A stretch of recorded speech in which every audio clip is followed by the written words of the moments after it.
కేసీఆర్ అంటే జూటా మాట. ఇది మొత్తం బ్రాండ్ మీరు క్రియేట్ చేసుకున్నారు.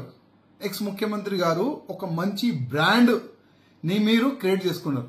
కేసీఆర్ అంటే అబద్ధం, కేసీఆర్ అంటే జూటా. ఆ విధంగా ఒక మంచి బ్రాండ్ మీరు తీసుకున్నారు.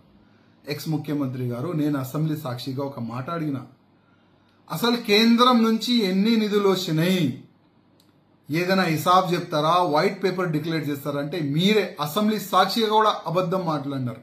0 వచ్చింది అని అప్పుడు కూడా మీరు అన్నారు.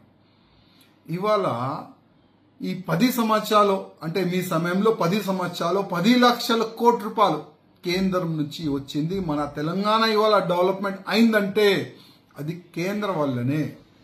మర్చిపోయినారా? డబుల్ ఇంజన్ గవర్నమెంట్ వస్తేనే తెలంగాణ బాగుపడుతుంది. కానీ దురదృష్టం మా వాళ్ళు కరట్లేదు. లేకపోతే ఎప్పుడో మా గవర్నమెంట్ వచ్చేది. కానీ ఏం బాధ లేదు.